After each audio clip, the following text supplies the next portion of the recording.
this is Dr. Supreet Kaur from Department of Commerce, Delhi School of Economics, University of Delhi.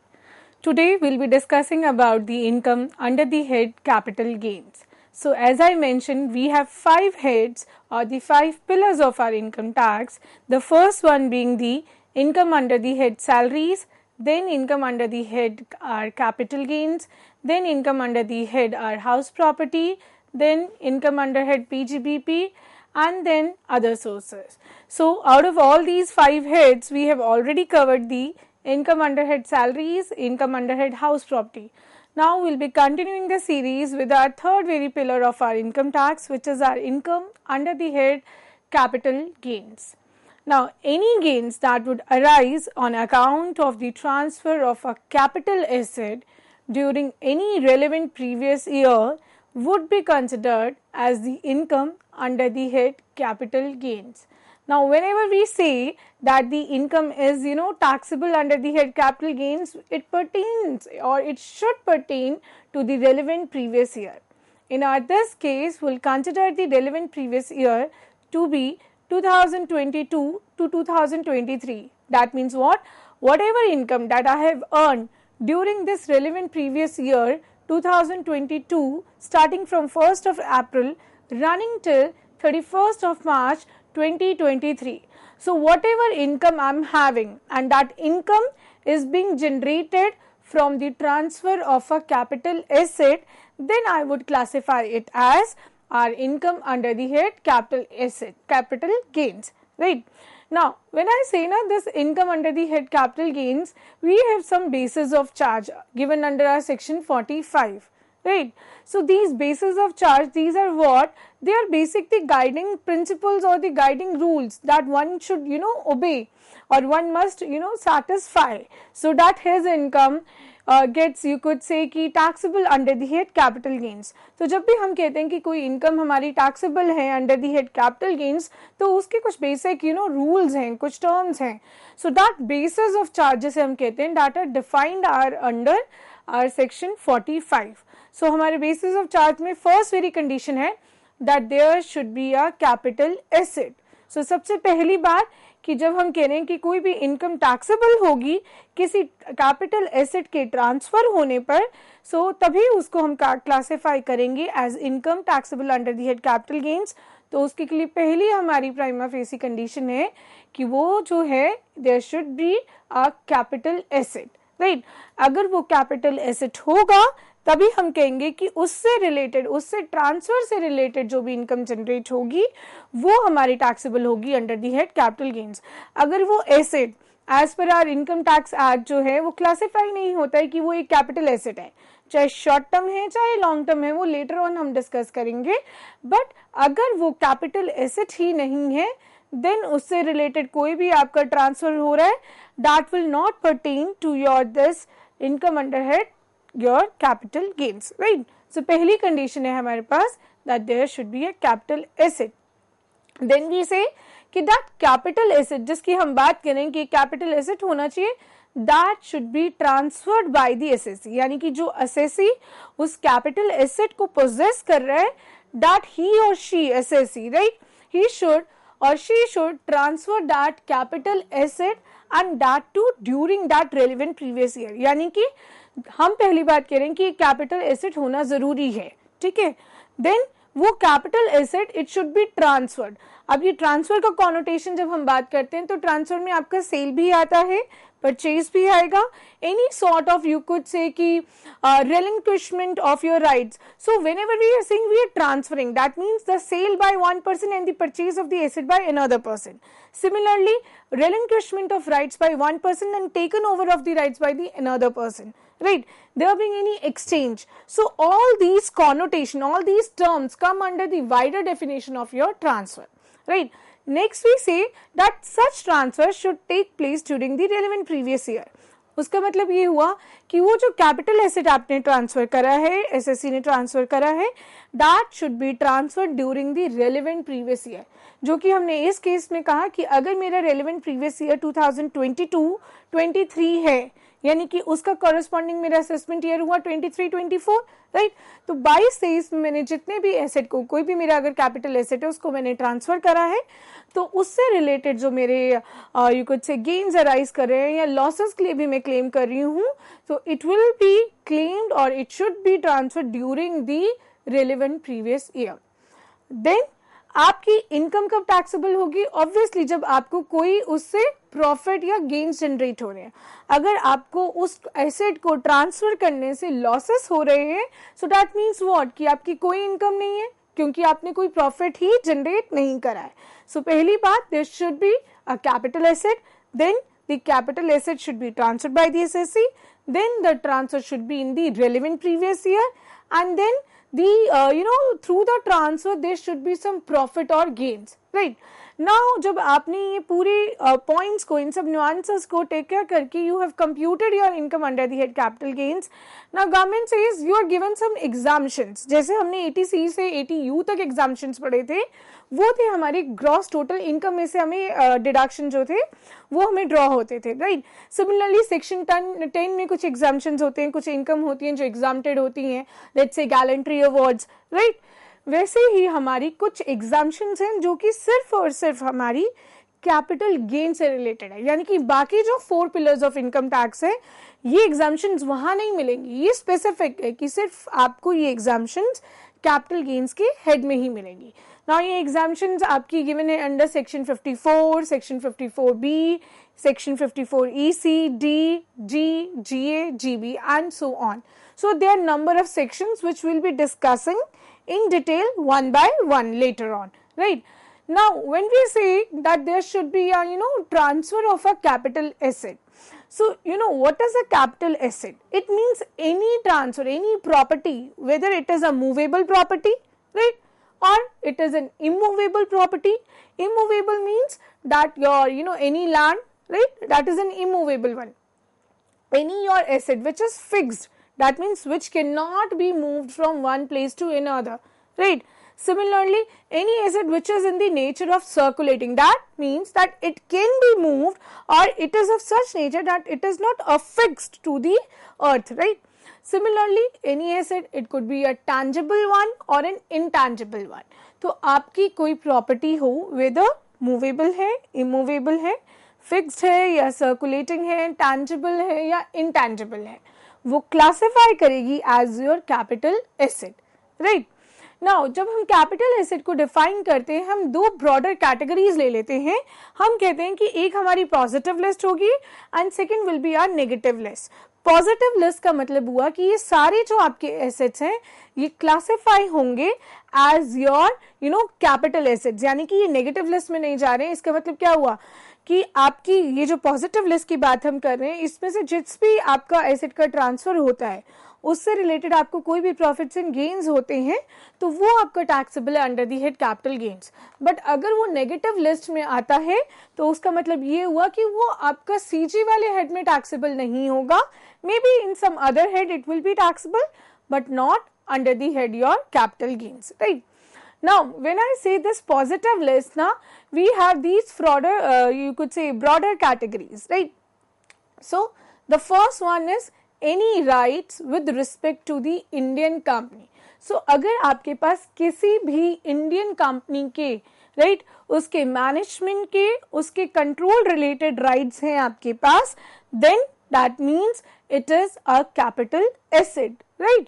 So any sort of your rights, when we are saying the management or controlling, that means your principal place, because it's an Indian company, so we do take care into account कि हमें उसकी पहले function, जैसे हम section 2 में देखते हैं जाके कि कैसे फर्दर ऑन हम देखते हैं कि कंपनी का रेजिडेंशियल स्टेटस को असरटेन करते हैं, राइट। सो विल सी, अगर आपकी जो कंपनी है वो इंडियन कंपनी है और उससे रिस्पेक्टेड आपके कोई भी कंट्रोलिंग या मैनेजमेंट राइट्स हैं, then it would be classified as your capital asset.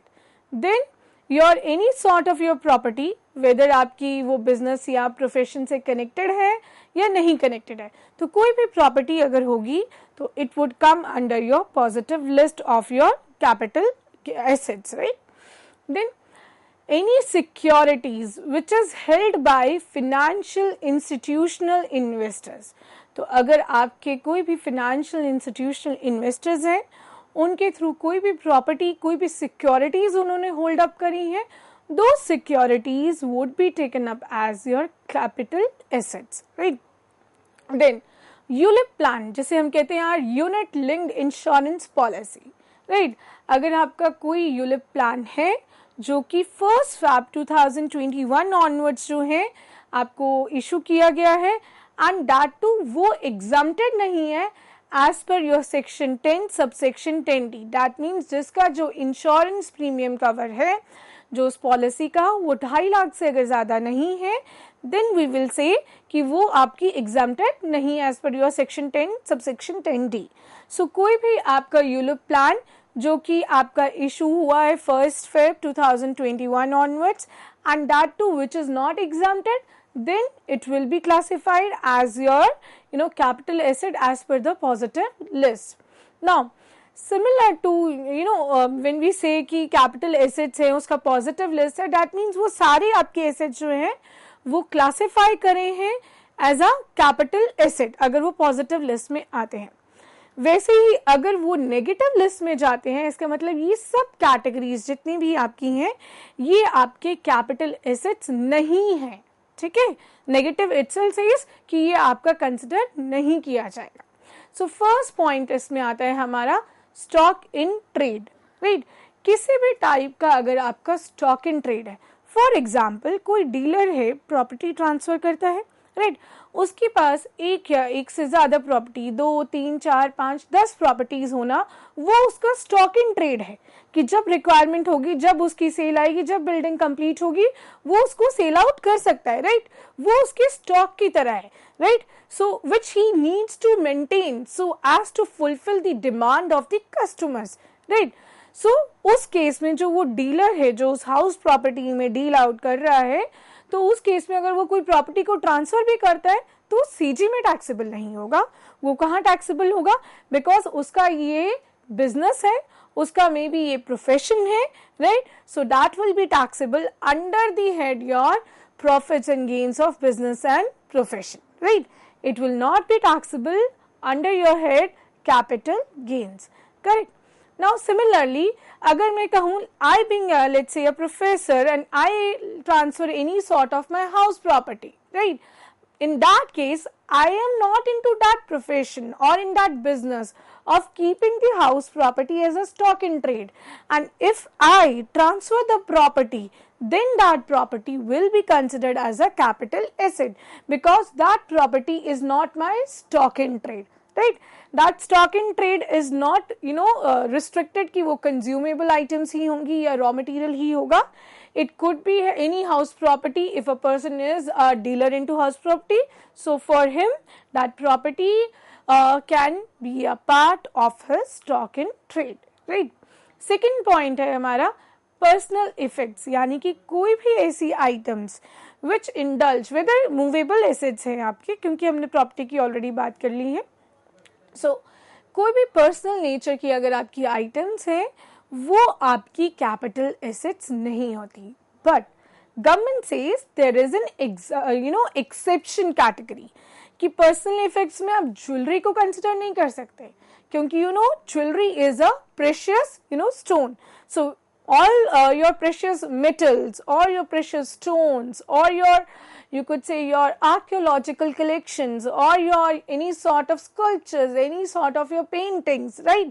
So वो चाहे आपकी personal भी हो but वो आपकी exceptional category में आती है because these are your sort of prestige products, sort of your status products, right, which indulge the precious metals or your precious stones. That is why they will be considered as a capital asset. यानी कि normally आपके personal जो आपके goods होते हैं वो आपके capital assets नहीं होते, बट अगर वो ज्वेलरी है, कोई पेंटिंग है, कोई स्कल्पचर है, any sort of your archaeological collection, then हम ये कहेंगे कि वो आपका नेगेटिव लिस्ट में कंसिडर किया जाएगा. ठीक है. Now agricultural land in a rural area in India, that means अगर आपकी कोई भी एग्रीकल्चरल लैंड है किसी भी रूरल एरिया में इंडिया में, देन हम उसे कंसिडर करेंगे कि वो एक नेगेटिव लिस्ट में आती है। दैट मीन्स व्हाट, अगर लेट्स सपोज हमारा म्यूनिसिपैलिटी कोई भी कंटेनमेंट बोर्ड एरिया है, राइट, और उसका पॉपुलेशन जो है आपका 10,000 से ज़्यादा है बट 1 लाख से जो है कम है, सो हम कहते हैं कि उस पर्टिकुलर जो म्यूनिसिपैलिटी है या कंटेनमेंट बोर्ड है उसकी जो लोकल लिमिट्स के 2 किलोमीटर के अंतर्गत तक जो एरिया आएगा उस पेरिफेरी में, राइट, वो एरिया जो होगा आपका क्लासिफाई किया जाएगा एज अ रूरल एरिया। क्योंकि आप किसी भी एरिया को straight away rural area classify नहीं कर सकते, उसके लिए भी हमारे पास जो गाइडलाइंस है, तो गाइडलाइंस कहती हैं कि ठीक है, अगर पॉपुलेशन 10,000 से 1 लाख के स्लॉट में आती है, सो उस म्यूनिसिपैलिटी या उस कंटेनमेंट बोर्ड एरिया के जितना भी लोकल लिमिट्स ऑफ उस म्यूनिसिपैलिटी में अगर 2 किलोमीटर तक जितना एरिया होगा आपका वो रूरल एरिया होगा। और अगर पॉपुलेशन 1 लाख से ज़्यादा है, 10 लाख से कम है, तो हमारा जो एरिया बढ़ जाएगा, जो पेरिफेरी बन जाएगी लोकल लिमिट ऑफ म्यूनिसिपैलिटी से, वो 6 किलोमीटर तक यानी कि जितना एरिया आएगा वो रूरल एरिया में कंसिडर किया जाएगा। सिमिलरली अगर उस जगह की उस म्यूनिसिपैलिटी जो हम कह रहे हैं या एरिया डिफाइन कर रहे हैं उनका जो पॉपुलेशन 10 लाख से एक्सीड करता है, देन इन दैट केस आपका जो 8 किलोमीटर्स के स्ट्रेच तक from that local limit of municipality, right, वो एरिया आपका जो है रूरल एरिया कंसिडर किया जाएगा। और इन सभी रूरल एरियाज जैसे कि डिफाइन किए गए हैं, अगर उसमें कोई भी एग्रीकल्चरल लैंड है, then in that case that will be considered as a negative one, so that means that will not classify as a capital asset. Similarly अगर कोई भी गोल्ड बॉन्ड्स हैं, कोई भी स्पेशल बेयरर बॉन्ड्स हैं, वो भी आपके नेगेटिव लिस्ट की कैटेगरी में कंसिडर किया जाएंगे, राइट। नाउ सेकेंड पॉइंट था कि हमारा कि there should be a transfer of the capital asset by the assessee, right, जो हमारा सेकेंड बेसिस ऑफ चार्ज था। Now when we say, as I already mentioned, कि transfer of capital asset का मतलब होता है sale, any sort of your exchange, any sort of your relinquishment of rights, that means आपने अपने rights जो हैं किसी और को transfer कर दिए, आपने जो title to ownership है वो किसी और को transfer कर दिए, कोई भी goods आपने exchange करे हैं, right, so that would consider as the transfer of your capital asset, right। अब कुछ छोटे सब पॉइंट्स हैं जो कि one should take care of. These are let's say any there being let's say transaction हुई है जहाँ पे you are sort of lending any shares and in return you are receiving certain shares.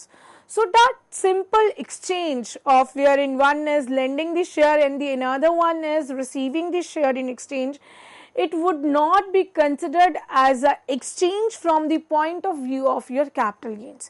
यानी कि अगर simple आपकी lending of shares and receiving of कुछ shares की हो रही है exchange में, उसको आप transfer नहीं consider करेंगे.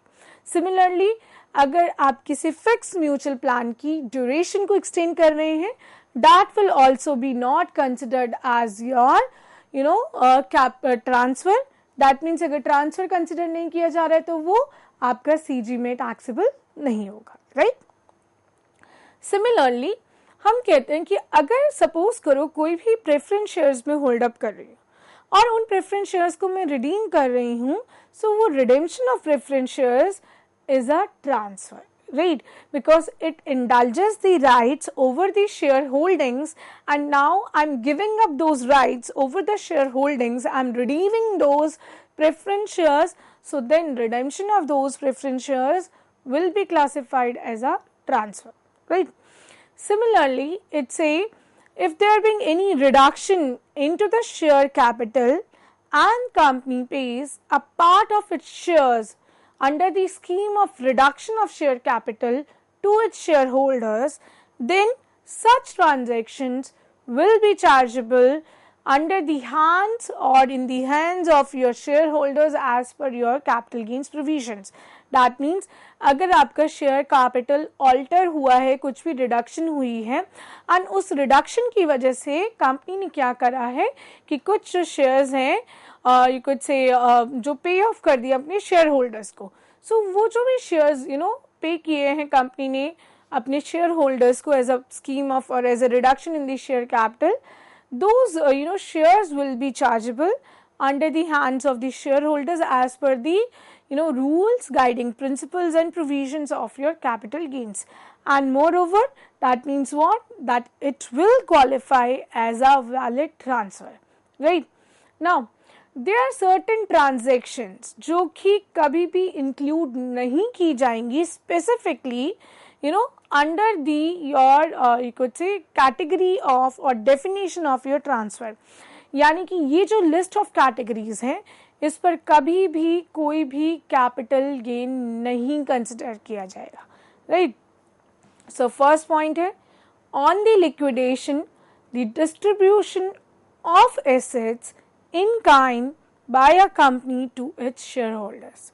So under in case we are considering कि liquidation है और liquidation के तहत जो है कंपनी ने assets in kind को ट्रांसफ़र करे हैं अपने shareholders को, so that means उसको ट्रांसफ़र नहीं किया जाएगा, उसको ट्रांसफ़र माना नहीं जाएगा, right? और उसको अगर ट्रांसफ़र नहीं माना जाएगा that means उसके ऊपर आपके कोई भी capital gains taxable नहीं लगेंगे. It can be classified or it can be taken up under your any other head but not under the head your capital gains. Similarly, if there being distribution of capital assets in kind to its members by Hindu undivided family at the time of partition, then that will also not qualify as a capital gain, or you could simply say that it would also not qualify as a transfer, right? Third point है आपके पास, any transfer of capital asset under a gift. So if you are transferring any capital asset as a gift, right, that would not be considered as a transfer because the intent is different. जब भी आप capital asset को gift के तौर पे देते हैं वो यहाँ आपका टैक्सेबल नहीं होगा. It can be taxable under the head your other sources but not under the head your capital gains. But there is a exception to this rule which says any gift of your employee stock options, right, and those stock option shares is you are providing as a gift, then they will be chargeable to tax and they will be considered as a valid transfer and the corresponding capital gains will be chargeable onto the same. Now the next point is your transfer of capital assets in the scheme of amalgamation between the holding company or by the holding company to its 100% subsidiary company, and that subsidiary company is an Indian company, whether and it says it's being a normal case or it being a case of your banking or financial institutions. Now इसका मतलब क्या हुआ कि जब भी कोई भी assets under your purview of or under your scheme of amalgamation दो holding companies के बीच में जो है let's say कि assets transfer हो रहे हैं या फिर आपकी एक holding company जो है assets को transfer कर रही है अपनी Indian company को, अपनी Indian subsidiary company को, right?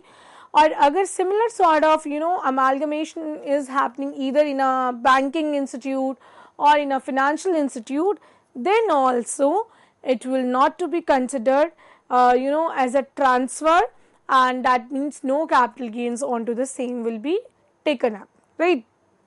Similarly, any transfer of capital asset to the trust and in exchange for units by the trust. तो अगर आपने किसी भी ट्रस्ट को जो है कैपिटल एसेट्स ट्रांसफर करे हैं and you are getting some units by the trust in transfer or in exchange of the same, then also it will not be considered as a transfer, and that means what? That it will not be taxable under your head capital gains, right? Now next point is any transfer of capital assets in a reverse mortgage scheme, right? आपकी reverse mortgage scheme जो है, you must have heard about the same, sort of the property is mortgaged, right? And then we are saying if we are transferring any sort of your property as per this reverse mortgage scheme, then that means what? Ki it is not a such sort of transfer which has been given as under the definition of your section 45. So that means इसके ऊपर आपका जो है income under the head जो है capital gains जो है वो transfer नहीं होंगे. Similarly, any shares in an Indian company held by a foreign company transferred to another foreign company in a scheme of amalgamation or demerger. That means कोई भी Indian company के through any shares है किसी भी Indian company के और किसी foreign company ने उस इंडियन कंपनी के अंदर उसकी कुछ से होल्डिंग्स हैं.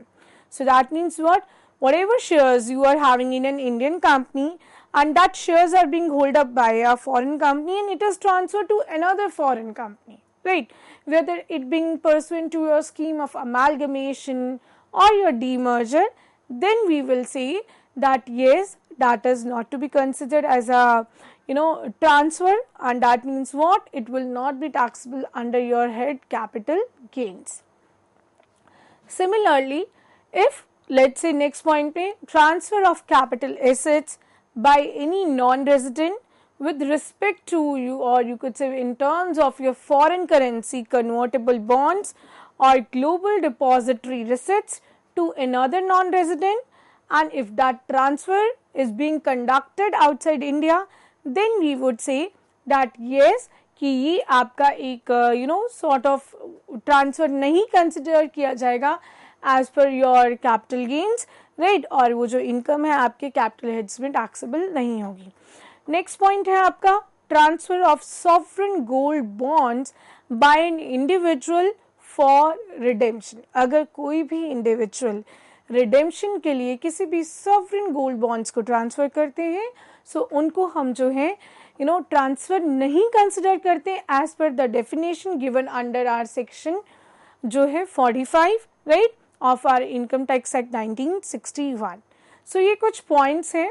इन कैटेगरी को हम further discuss करेंगे. What all other sort of points are there which are not to be considered as a transfer under your, you could say, head income under the head capital gains. So thank you.